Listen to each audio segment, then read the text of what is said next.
12절부터 27절까지 말씀 함께 나누겠습니다. 우리가 지난주에 이어서 두 번째 장소와 관련된 내용을 오늘 살펴보려고 합니다. 그러니까 예수님께서 십자가를 지실 때 요한복음 18장과 19장을 보면 십자가 지시기 전에 세 번에 걸친 장소 이동이 나옵니다. 첫 번째가 지난주에 보았던 동산이었고요. 두 번째가 오늘 보는 안나스의 집에서 벌어지는 사건입니다. 이 첫 번째 내용도 그렇고 두 번째 내용도 마찬가지여서 예수님과 세상 사람들이 어떤 관계였는지를 설명한다기보다는 주님과 제자들이 어떠했는가, 제자들이 어떤 식으로 행동했는가 이런 내용들이 초점으로 나와요. 그래서 오늘 본문을 보시면 지난주 본문과 동일한 패턴으로 되어 있습니다. 그러니까 제일 처음에는 장소와 관련된 설명이 나와요. 그게 12절부터 16절까지.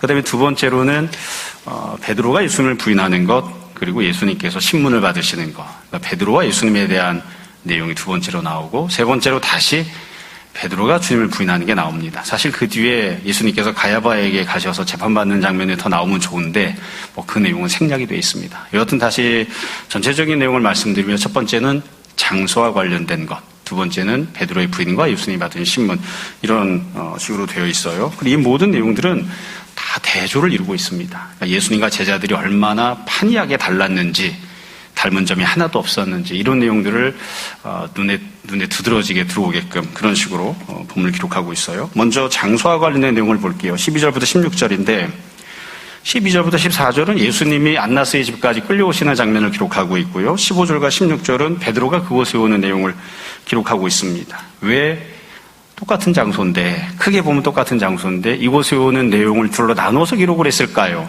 이유는 간단합니다. 예수님께서 여기로 오신 모습과 베드로가 온 모습이 너무 달랐기 때문입니다. 만약에 예수님과 베드로가 똑같은 목적을 가지고 똑같은 과정을 거쳐서 똑같이 이곳에 왔다면 굳이 둘로 나누어서 기록할 필요가 없어요. 그런데 예수님이 이곳에 오신 것과 베드로가 온 것이 너무나 과정도 목적도 결과도 너무나 달랐기 때문에 둘로 나눠서 장소에 대한 설명을 하고 있는 거예요. 그래서 대조를 하고 있는데, 자 그러면 언제나 그렇지만 항상 기준이 되는 건 예수님의 모습이죠. 예수님은 어떻게 이 안나스의 집까지 오시게 되었는가? 12절부터 보시면 이렇게 되어 있습니다. 이에 군대와 천부장과 유대인의 아랫사람들이 첫 번째로 예수를 잡아 결박하여, 두 번째로 13절입니다.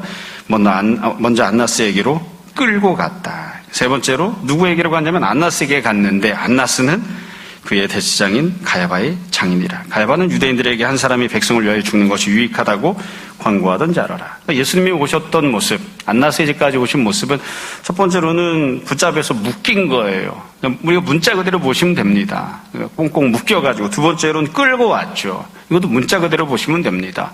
험악하게 끌고 오는 거예요. 끌고 오면서 아마 앞에서 뒤에서 발로 걷어차고 그랬겠죠. 이렇게 잠작게 모셔오는 건 아니죠. 세 번째로 어디로 왔는가? 결국 안나스의 집 앞에 모셔서 안나스 앞에 서게 됩니다. 이 안나스의 집에 왔다고 하는 표현을 보면 본문엔 나오지 않지만 뒤에 있는 내용들을 보면 한 가지 알 수 있는 점이 있어요.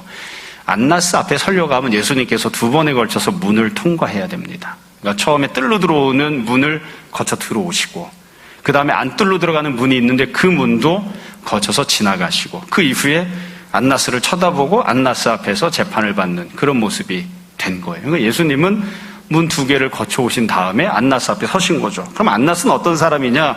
본문을 보면 독특하게도 설명을 해놨죠. 안나스는 대제사장은 아니었어요. 14절에 보시면 안나스가 가야바의 장인이었고, 가야바가 뭐라고 했던 사람이냐? 한 사람이 백성을 위해서 죽는 것이 유익하다. 그러니까 나라가 망하는 것보단 예수라고 하는 이 녀석 한 사람 죽이는 게 훨씬 낫다. 이렇게 말했던, 그게 그 당시 대제사장이었거든요.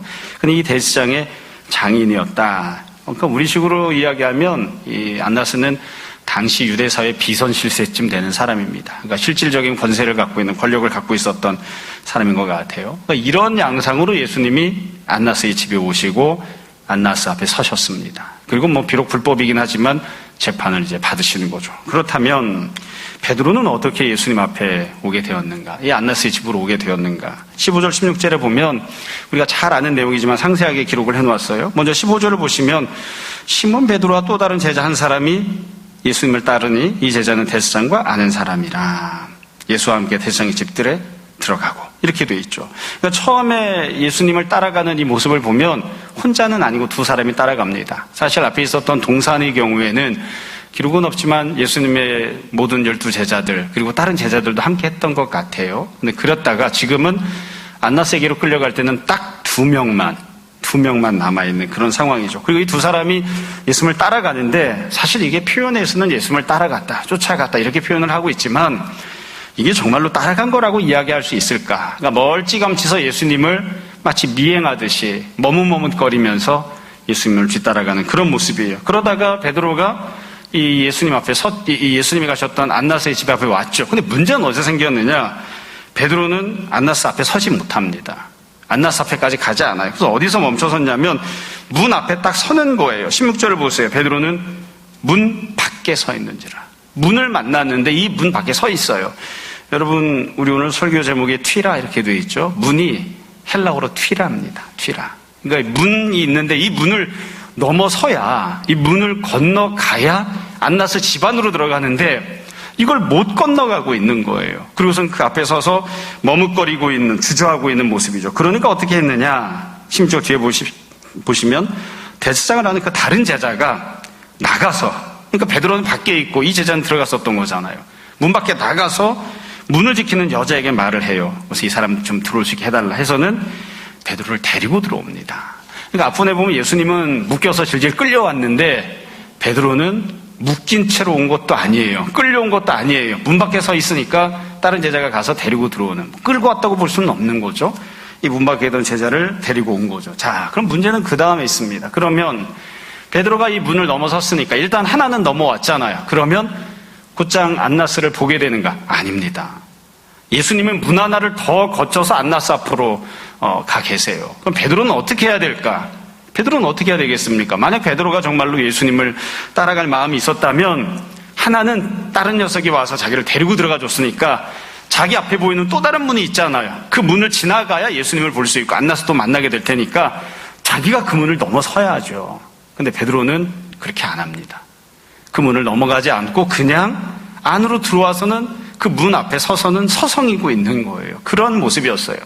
제가 한번 상상을 해봅니다. 여러분들도 한번 생각을 해보세요. 만약 이 베드로를 데리고 갔던 제자가 야, 친구야, 우리 저 안으로 한번 들어가 보자. 그리고서는 다시 한 번 더 베드로의 손을 이끌고 문 하나를 건너서 가겠다고 했으면 베드로가 끌려 들어갔을까요? 아니면 손을 뿌리쳤을까요? 어떻게 했을 것 같습니까? 여러분이라면 어떻게 하시겠습니까? 예수님이 저 안에서 고초를 겪고 계신데 거기 들어가면 매를 맞거나 고초를 당할 것이 뻔할 뻔짠데 그래서 내가 그 문을 넘어서지 못하고 문 앞에서 갈등하고 있다가 다른 성도가 나를 데리고 그 문을 넘어서게끔 도와줬어요. 근데 앞에 이제 하나의 문이 더 남아있거든요. 그 문을 넘어서야 되는데 여러분 같으시면 자발적으로 그 문을 넘어설 수 있겠습니까? 아니면 다른 성도가 문 하나도 넘어왔으니까 이제 이것도 넘어가자 하고서는 예수님한테 가지고 손을 끌어당기면 여러분 그냥 마지못하는 척하고 그 문을 넘어서서 예수님과 함께 매를 맞는 자리로 가시겠습니까? 아니면 아니야 난 여기까지야 이러고 손을 뿌리치시겠습니까? 어떻게 할 것인가? 불행하게도 베드로는 참 예수님 편에 가질 못한 거죠. 그래서 현실적으로 어떻게 되냐면 문이라고 하는 기준선이 딱 설정이 돼 있고 이 기준선을 기준으로 예수님은 저쪽에 베드로는 이쪽에. 사실 크게 보면 안나스의 집 안에 예수님과 베드로가 같이 자리 잡고 있는데 그러나 사실은 예수님은 안나스 앞에 예수님을 죽이는 것이 낫다고 이야기하는 그런 안나스 앞에 그 베드로는 그 안나스를 쳐다보지 않는 다른 쪽에 이제 있는 것이죠. 그래서 이곳까지 오게 된 안나스의 집까지 오게 된 과정도 예수님과 베드로는 굉장히 다르고요. 온 다음에 머무르고 있는 장소도 예수님과 베드로는 매우 다릅니다. 이거 동산에서와 똑같습니다. 동산에서도 비록 같은 지역 안에는 있었지만 예수님이 저쪽에서 혼자 기도하시고 베드로는 이쪽에서 칼이나 휘두르고 그냥 잠이나 자고 이랬던 모습이었으니까 사실은 예수님과 제자들 사이에 보이지 않는 선이 있고 이 선을 제자들이 넘어가지 않는 거예요. 예수님과 함께 하려고 하면 그 선을 넘어서서 예수님이 계신 편 쪽으로 가야 되는데 그렇게 하지 않는 거죠. 여러분 현실적으로 생각을 해봅시다. 왜 베드로가 이렇게 예수님과 함께하지 않는 사람이 되었을까요? 왜 베드로가 예수님은 저쪽에 나는 이쪽에 이러고서는 문 앞에 서서 머뭇거리고 주저하는 사람이 되었을까요? 제가 생각했을 땐 그런 것 같아요. 이런 사람이 안 되려고 했으면 어떻게 했어야 되느냐? 애당초 처음부터 동산에 있을 때부터 예수님과 함께 했어야 됩니다. 동산에서 예수님이 끌려가실 때 같이 끌려가는 사람이 됐었어야 돼요. 근데 그거를 선택을 안 했잖아요. 나는 끌려가지 않을 거야. 나는 십자가 짓는 데는 가지 않을 거야.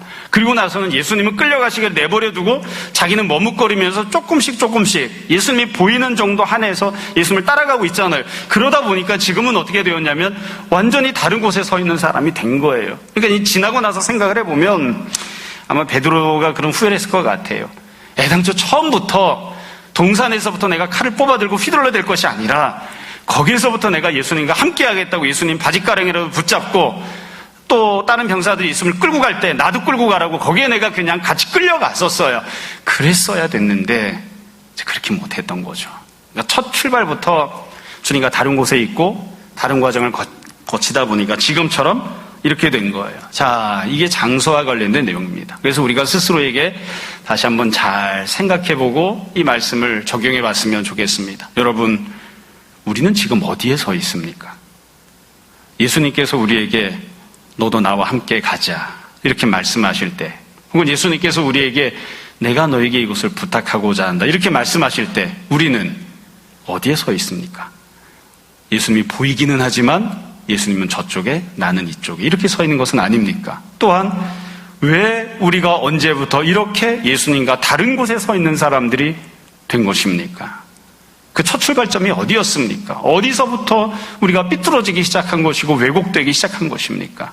그 첫 출발점이 어디였는지를 또 한번 잘 생각해 봤으면 좋겠습니다. 무엇 때문에 주님은 저쪽에 계시고 나는 문을 넘어서지 못한 채 이쪽에서 머뭇거리고 있는지 우리가 한번 잘 생각해 봤으면 좋겠어요.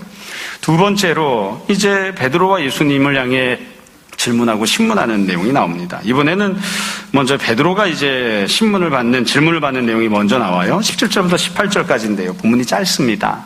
근데 이 베드로가 질문을 받는 내용이 세 가지 내용 항목으로 되어 있어요. 뒷부분에 예수님이 신문받는 내용도 세 가지 내용 항목으로 되어 있습니다. 서로 대조를 이루기 위해서 서로 명확하게 비교할 수 있게끔 이렇게 되어 있어요.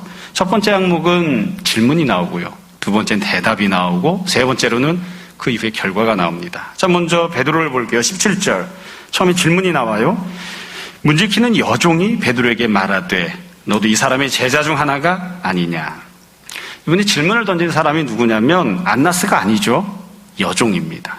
여종이라고 하는 것은 베드로보다 모든 점에서 더 낮은 사람인 거죠. 힘이 없는 사람이에요. 사회적 신분도 그렇고 권력도 그렇고 모든 점에서 베드로에게 함부로 할 수 없는 사람이에요. 베드로도 굉장히 미천한 사람이지만 그만도 못한 그런 존재인 거죠. 그런 여종이 베드로에게 질문을 했어요.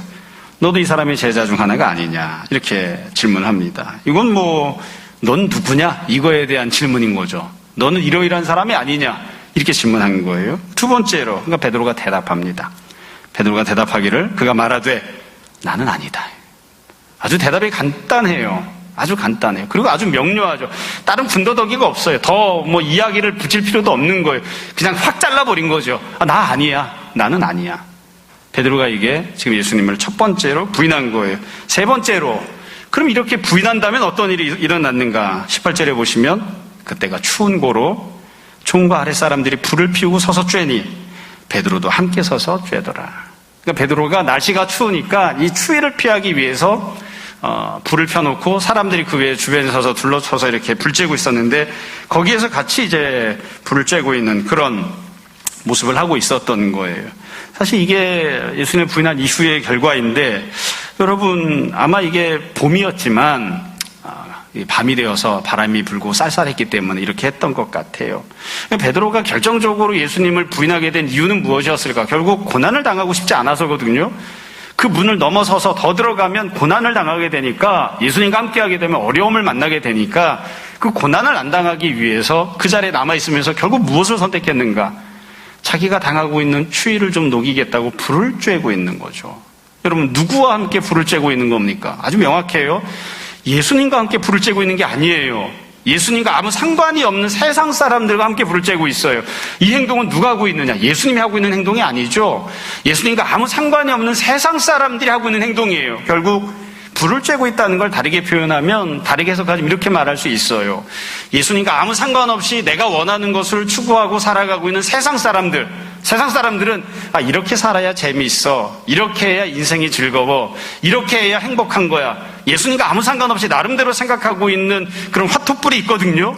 경제적인 것, 학력에 관한 것, 건강에 관한 것, 기타 등등 자기 자신이 생각하고 있는 자기 갖고 있는 추위를 쫓아내줄 수 있는 나름대로의 불들이 있어요. 세상 사람들은 다 거기 둘러서서 그 불을 쬐고 있는데 베드로도 거기 서서 세상 사람과 똑같은 즐거움, 똑같은 유익을 누리려고 하고 있는 겁니다. 이게 참 불행한 결과죠. 결국 예수님을 부인했을 뿐만 아니라 예수님을 등진 채 세상 사람과 똑같은 길을 가는, 세상 사람과 똑같은 것을 추구하는 그런 모습을 우리가 볼 수 있는 거예요. 여러분, 우리도 이런 모습을 볼 때마다 늘 스스로를 경계하면서 스스로를 잘 살펴봐야 됩니다. 우리는 우리 나름대로의 불이 있지는 않나. 우리 나름대로의 장작을 피워놓은 불이 있어서 예수님 믿고 주님을 따라가고 주님을 섬기고 그것도 좋지만 그래도 일단은 추위를 피해야 되니까 돈이 주는 따뜻함, 건강이 주는 따뜻함, 세상 사람들과 친구들과 같이 등산 다니는 따뜻함, 이런 따뜻함을 통해서 나도 추위를 좀 쫓아내고 나도 좀 나름대로 재밌게 살아야 되는 거 아니야? 이러면서 주님은 저 안에서 추위에 떨고 계신데 나는 그 주님과 동행하는 게 아니라 나 혼자 따뜻하겠다고, 내가 원하는 것을 누리겠다고 그렇게 따로 서 있는 것은 아닌지 우리가 늘 생각해 봐야 돼요. 자, 그 뒤에 예수님께서 신문 받으시는 장면이 나옵니다. 언제나 그렇지만 이게 제일 중요한 기준입니다. 예수님은 어떻게 하셨는가? 19절부터 24절까지 내용인데요. 이 19절부터 24절까지 보면 예수님께서 신문 받으신 내용도 마찬가지로 세 가지 항목으로 되어 있습니다. 첫 번째는 질문이 나오고요. 두 번째는 대답이 나오고 세 번째는 결과가 나옵니다. 이 세 가지 항목이 앞에서 베드로가 질문받았던 것과 대조를 이루는 거예요. 자, 그러면 예수님을 향해서는 어떤 질문이 던져졌는가? 19절을 보세요. 대제사장이 예수에게 첫 번째로 그의 제자들, 두 번째로 그의 교훈에 대하여 물으니. 그러니까 지금 질문을 누가 던지냐면 안나스가 지금 질문을 하는 거예요. 안나스가. 이 앞에 나왔던 베드로와는 좀 다르죠. 베드로에겐 누가 질문을 했죠? 여종이 질문을 했잖아요. 사실은 베드로가 얼마든지 넉넉하게 이야기를 해도 돼요.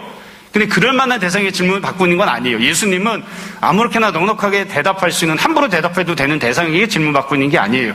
뿐만 아니라 안나스가 질문을 할 때에 이 본문에 나오지 않았지만 부드럽고 친절하게 했을까요? 아닐 것 같아요. 얼마나 오만방자한 태도로 질문했겠습니까? 거들먹거리며 다리를 꼬아 앉아서는 앞에 있는 예수님을 향해서 사실은 질문한 내용은 이런저런 것이었지만 살려달라고 애걸복걸 해봐. 그럼 내가 살려줄 수도 있어. 네가 잘못했다고 이야기를 해봐. 나한테 좀 그럴듯한 말을 좀 해봐. 그럼 내가 너한테 조금 유익을 줄 수도 있어. 내가 한번 고려해 볼 수도 있어. 한번 부드럽고 친절하게 한번 애걸복걸 해보지. 이런 태도로 아마 질문을 하지 않았을까 싶어요. 그리고 예수님께 너는 누구냐를 지금 질문한 거예요. 제자들이 누구인지, 그리고 네가 뭐라고 가르쳤는지, 너희 교훈이 무엇이는지 이렇게 예수님께 질문을 했습니다. 여러분, 이 본문을 읽을 때마다 또 이 내용을 우리가 생각할 때마다 항상 잘 생각해야 됩니다. 전제 조건이 하나 있어요. 처음부터 계속 말씀드리지만 예수님은 문을 넘어서서 들어가신 겁니다. 문을 넘어서서 들어가면 이런 질문을 받게 됩니다. 문을 넘어서서 들어가면 너 뭔데? 니까짓 게 뭔데? 살려달라고 하면 내가 살려줄 수는 있지. 이런 질문을 받게 되는, 이런 신문을 받게 되는 그런 지경을 만나게 되는 거예요. 그래서 이 예수님이 받으시는 질문은 베드로가 받았던 질문과 굉장히 다르죠. 질문했던 대상도 다르고요. 그리고 질문하는 내용도 다릅니다. 그래서 주님이 이런 질문을 받으셨어요. 두 번째로, 그럼 예수님께서는 뭐라고 대답하셨는가? 20절에 보면 예수님께서 대답하시는 내용이 나와요. 내가 드러내놓고 세상에 말하였노라. 모든 유대인들이 모이는 회당과 성전에서 항상 가르쳤고 은밀하게는 아무것도 말하지 아니하였거늘 어찌하여 내게 묻느냐? 내가 무슨 말을 하였는지 들은 자들에게 물어보라. 그들이 내가 하던 말을 아느니라. 예수님 뭐라고 대답하시냐면 모든 사람들이 다 있는 곳에서 내가 이야기를 하고 내가 말씀을 선포해 왔다. 모두가 다 알고 있다. 그렇게 말씀하시는 거예요. 내가 나를 누구라고 이야기했는지, 내가 무엇을 선포했는지 모든 사람들이 알고 있다. 이걸 조금 그냥 적극적으로 표현하자면 이렇게 얘기할 수 있을 것 같아요. 너희 집에 살고 있는 쥐새끼도 내가 누구인지 알고 있어. 예수님께서 살려달라고 하지 않아요.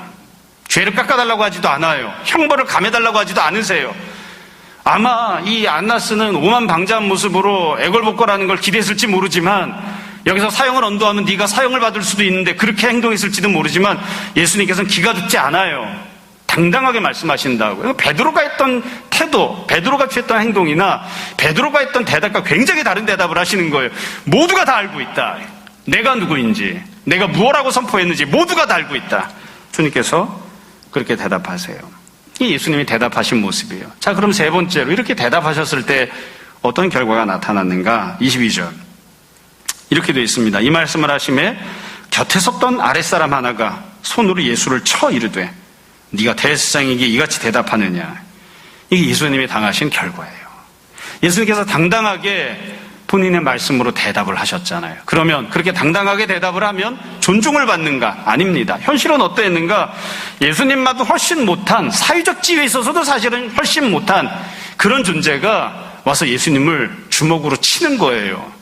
여러분, 사실 엎드려 버쳐 해놓고 나서 몽둥이를 들고 와서 궁둥이를 때리는 거랑 손바닥으로 뺨따기를 때리는 건 굉장히 느낌이 다르죠. 굉장히 모욕적으로, 그냥 단순히 아프다는 것만이 아니라 굉장히 모욕적으로 그렇게 행동을 하는 거예요. 모멸감을 주기 위해서 이렇게 행동을 하죠. 이게 예수님께서 받으신 그의 결과입니다. 그의 결과. 결국 예수님께서는 아무 죄가 없음에도 불구하고 부당하고 불법적인 린치를 당하고 폭력을 당하는 그런 결과를 맞이하셨어요. 그리고 난 뒤에 보면 또 다른 결과가 하나 나오는데 24절. 안나스가 예수를 결박한 그대로 누구에게로 보냈는가 하면 자기 사위죠. 대제사장 가야바에게 보내니라. 가야바에게로 예수님을 보냅니다. 여러분, 가야바는 어떤 사람이라고 아까 설명이 나왔나요? 그까짓 거 한 녀석 죽이는 게 나라가 망하는 것보다 낫지 않아? 그러니까 예수 그냥 죽이고 치우자. 이렇게 얘기했던 당사자입니다. 그러니까 이 당사자에게 이 예수님을 또 재판하라고 보낸다고 했으니까 가야바는 공정하게 재판을 할까요? 아마 그렇지 못했겠죠. 가야바는 조금 더 인격적으로 예수님을 대했을까요? 아마 그러지 못했을 거예요. 그러니까 뻔할 뻔짜라고 결과가 보이는 그런 재판을 또 받으러 주님을 보내버리는, 이게 예수님이 당하신 결과예요.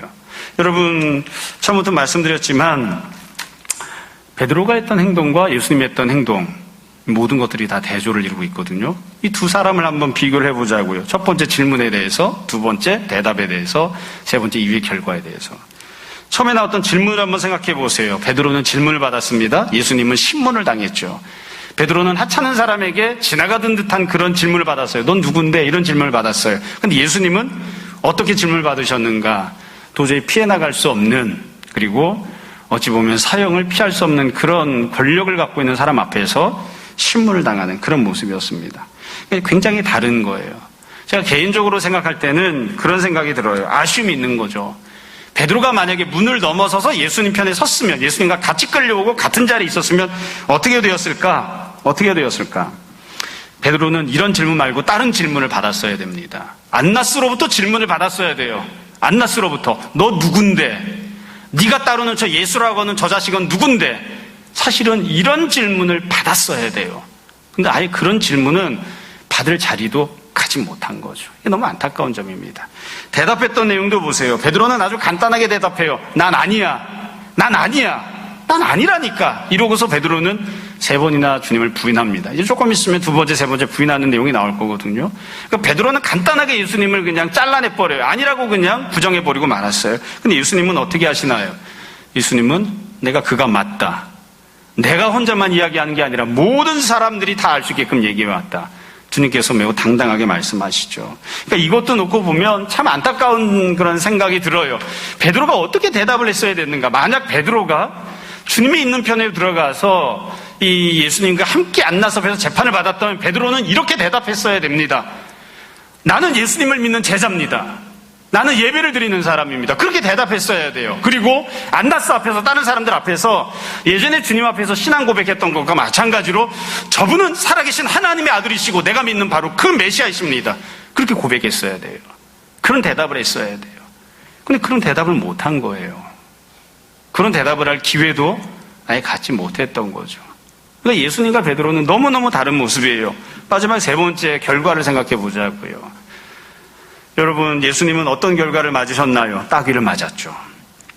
모욕적인 그런 린치를 당했습니다. 불법적인 폭력을 당하셨어요. 베드로는 어떤 결과를 했나요?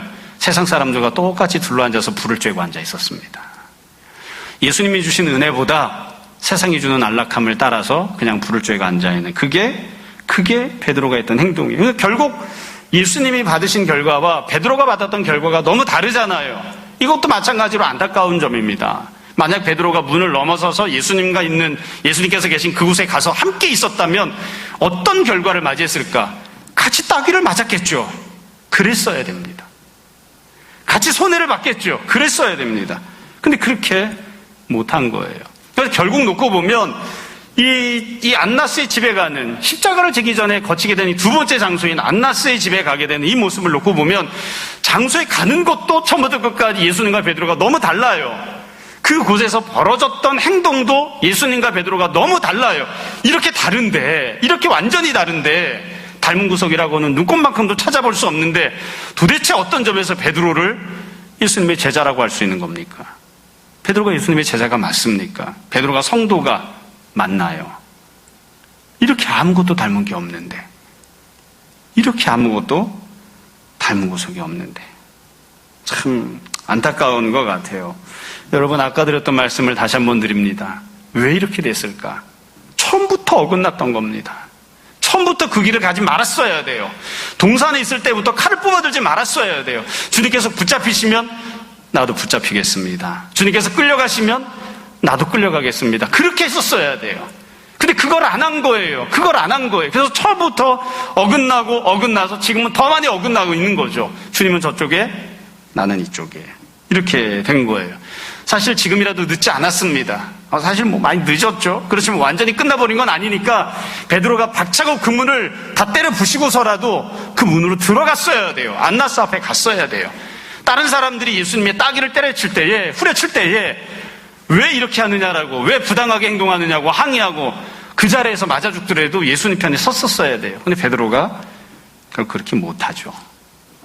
그러고 나서는 두 번째 장면이 결국 끝이 나게 됩니다. 여러분, 그 뒤에 본문을 보시면 베드로가 예수님을 두 번째, 세 번째 부인하는 내용이 나와요. 25절부터인데요. 25절에 보면 시몬 베드로가 서서 불을 쬐죠. 사람들이 묻습니다. 두 번째 또 질문하는 거예요. 너도 그 제자 중 하나가 아니냐? 베드로가 부인합니다. 난 아니다. 26절, 대제사장의 중 하나는 베드로에게 귀를 잘린 사람이 친척이라 이르되 네가 그 사람과 함께 동산인 것을 내가 보지 아니하였느냐? 이 베드로가 또 부인합니다. 그러니까 곧 닭이 울죠. 예수님 말씀하셨던 대로 네가 오늘 밤 닭이 울기 전에 세 번 다 부인할 것이다. 말씀하신 그대로 모든 상황이 쭉 정리가 돼요. 결국 베드로는 두 번, 세 번 반복해서 예수님을 부인했습니다. 지금 이 본문에서 25절부터 27절에 베드로가 예수님을 두 번째, 세 번째 부인하는 내용이 나왔으니까 사실 할 수만 있으면 28절부터는 가야바에게로 예수님이 끌려가셔서 재판을 받거든요. 그 내용이 나오면 사실은 조금 더 맞는 것 같아요. 근데 그 내용은 생략돼 있어요. 제가 곰곰이 생각해 봤어요. 왜 가야바에게 끌려가서 재판받는 내용은 안 나왔을까? 같이 간 놈이 없어요. 본 사람이 없어요. 예수님께서 가서 어떤 고초를 겪었는지를 보고 듣고 목격한 사람이 없어요. 같이 가지를 않았으니까. 그냥 그 문 앞에 서 있다가 그냥 도망가 버리고 만 거예요. 이러면서 이제 두 번째 장면이 끝이 난 거죠. 베드로가 이렇게 하는 행동을 보면서 참 여러 생각이 들어요. 우리가 사실 앞부분에 동산에서는 베드로가 예수님을 지키겠다고 칼을 뽑아들고 휘둘렀잖아요. 그 많은 사람들과 일당백으로 싸우겠다고 목숨을 내놓고 주님을 사랑하는 것처럼 보였는데 참 묘하게도 지금 장면은 어떠냐면 예수님을 부인하잖아요. 그 뺨따기 좀 안 맞겠다고 예수님을 부인하고 앉아있잖아요. 저는 이게 논리적으로 사실 잘 이해가 안 됐습니다. 사람이 이렇게 바뀌어도 이렇게 금방 바뀔 수 있나. 이게 5년, 10년 뒤에 바뀐 게 아니라 방금 전에는 칼을 뽑아들고 휘두르다가 그 다음에 곧장 다시 또 예수님을 부인하는 사람이 된 거예요. 3번이나. 이게 과연 가능한가 도대체 한 사람이. 사실 논리적으로 생각해보면 잘 이해가 안 가는데 다른 측면에 생각해보면 이해할 수 있는 구석이 있는 것 같아요. 뭐냐면 베드로는 십자가를 지기 싫은 겁니다. 십자가를 지기 싫기 때문에 예수님이 고난당하는 곳에 나도 같이 가는 것이 싫기 때문에 그거를 피하기 위해서라면 칼을 휘두르는 적극적인 행동도 하고 십자가를 지거나 주님과 함께 고난당하는 것을 피하기 위해서는 주님을 부인하거나 배반하는 것도 감당하는 그런 모습을 보인 거죠. 결국 베드로가 왜 이렇게 말도 안 되는 두 가지 상반된 행동을 했을까? 십자가가 싫은 거죠. 주님께서 고난당하러 가시는 곳에 나도 같이 고난당하러 가는 게 싫은 거예요. 주님께서 고난당하시는 것이 이해도 안 가고, 그리고 내가 그것을 통해서 어떤 유익을 받는지도 아무 생각이 없는 거예요. 그러니까 나는 그건 못하겠다. 나는 그건 못하겠다. 이러면서 때로는 칼을 휘두르기도 하고 때로는 주님을 부인하기도 하는 그런 모습입니다. 예수님께서 제자들에게 베푸셨던 은혜 한 가지를 말씀드리고 오늘 말씀을 좀 정리하겠습니다. 제자들이 이렇게 하면 안 된다는 거 우리 모두가 다 알잖아요. 예수님께서는 베드로가 했던 것처럼 행동하지 않으셨어요. 여러분, 복음서의 앞부분에 보면 예수님께서 제자들을 부르시는 장면이 나옵니다. 그 중에 유명한 장면 하나가 세리였던 레위를 찾아가시고 레위를 부르시는 장면이에요. 우리가 잘 알죠? 세관에 앉아있던 레위를 부르시고 레위 집에 가서 먹을 것을 차려놓고 잔치를 벌였습니다. 예수님께서 세리들, 죄인들을 불러서 같이 식사를 하신 거예요. 그러니까 그 당시에 의롭다고 인정받던 그런 여러 종교인들, 바리새인들을 비롯해서 여러 종교인들이 와서 소리를 질러대죠. 왜 이런 죄인 새끼들이랑 같이 밥 처먹고 난리냐? 너도 똑같은 자식이지. 그렇게 예수님을 정죄했습니다. 왜 예수님이 정죄를 받았냐면 실제로 죄를 저질러서 그래서 손가락질을 당할 수밖에 없던 사람들, 그 죄인들을 예수님이 사랑했기 때문이에요.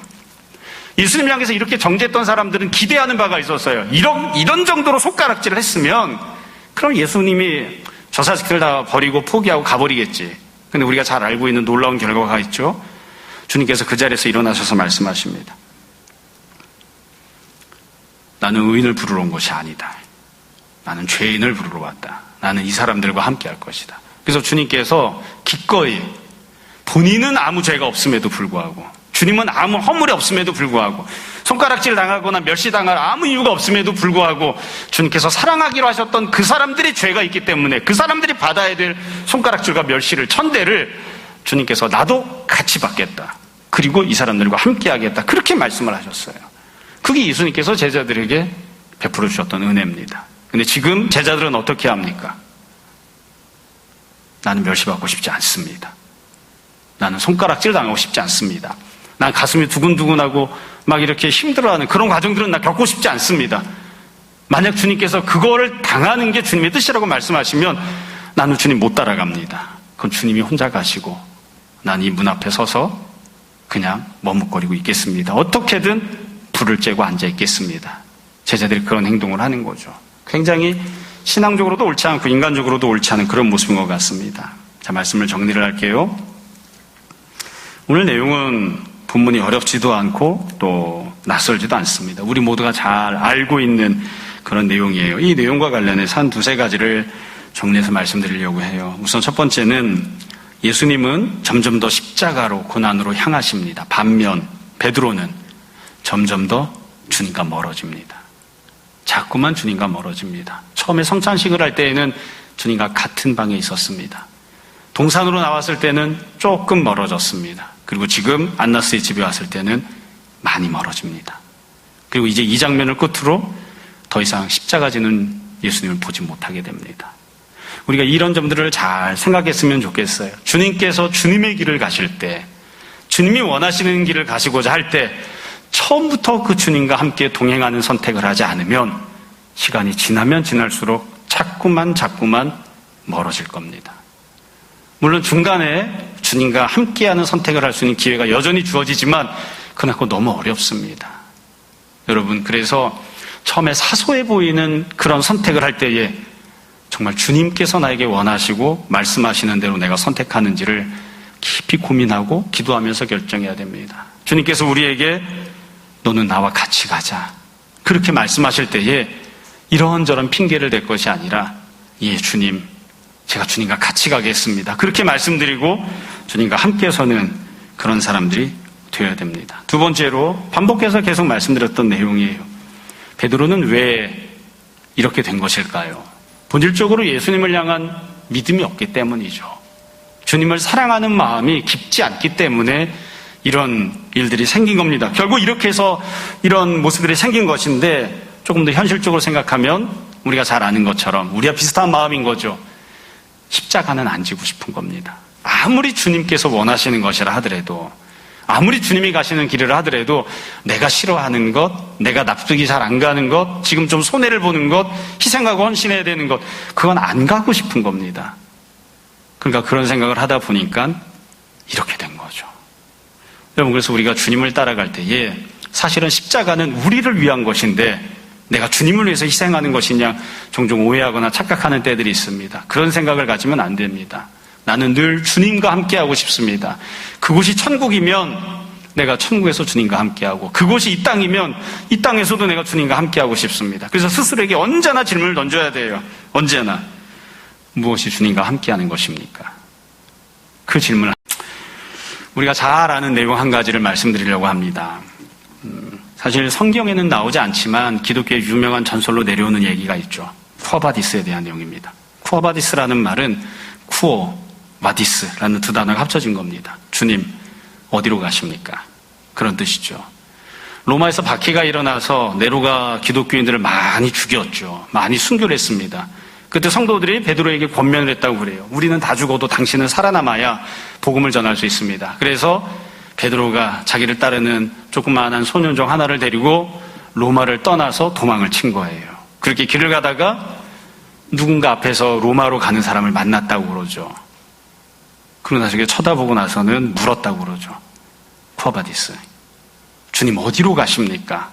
비로소 늦게 그분이 주님인 걸 안 거예요. 주님께서 그렇게 말씀하셨다고 그러죠. 네가 버리고 가는 로마를 위해 내가 로마 사람들 구원하려 십자가 지러 다시 간다. 그래서 베드로가 그 이야기를 듣고 주님 그렇게 하지 마십시오. 제가 가겠습니다. 하고 베드로가 로마로 돌아가서 거꾸로 십자가에 매달려 순교했다고 합니다. 그러니까 베드로는 지금은 주님과 다른 곳을 갔지만 조금 뒤에는 그렇게 하지 않았습니다. 여러분, 우리도 베드로를 닮은 모습들이 있었으면 좋겠습니다. 때때로 조금씩 주님과 다른 선택을 하고 주님과 다른 장소에 있는 그런 삶을 산다 할지라도 주님, 내가 이제는 주님과 함께하게 했습니다. 이 문을 넘어서서 모욕을 당하고 뺨따기를 맞고 혹은 십자가를 져야 한다 할지라도, 손해를 보고 희생하고 헌신해야 한다 할지라도 제가 주님과 함께하겠습니다. 그런 모습으로 회개하고 돌아서는 우리 모두가 다 되었으면 좋겠습니다. 여러분, 우리 자신이 지금 어디 서 있는지를 늘 잘 생각해 보시고 언제나 주님과 함께하는 그런 성도들이 되기를 노력했으면 합니다. 오늘도 그런 귀한 은혜가 우리 모두에게 풍성히 임하기를 주님 이름으로 축원합니다. 잠시 기도하겠습니다. 아버지 하나님, 지금 우리가 어디에 서 있는지, 혹시 우리가 주님과 다른 편에 서 있는 것은 아닌지, 주님께 나아가려면 문을 넘어서서 주님 편으로 가야 하는데 우리가 그저 불을 쬐고만 앉아있는 것은 아닌지 늘 돌아보기를 원합니다. 우리에게 담대함을 주시고 믿음을 주시고 주님을 사랑하는 마음 주셔서 주께서 가시는 곳이라면 어디든 그곳이 푸른 초장이건 혹은 십자가를 감당하는 곳이건 언제나 주님과 함께하기 위하여 주님을 따라가는 우리들이 되게 하여 주옵소서. 우리에게 그와 같은 각오를 또 그렇게 할 수 있는 귀한 능력을 성령님께서 늘 허락하여 주옵소서. 우리가 주님 사랑하여 드린 예물이 있습니다. 주의 영광 위하여 귀히 쓰임받기 원하며 이 모든 말씀 예수님 이름으로 기도합니다. 아멘.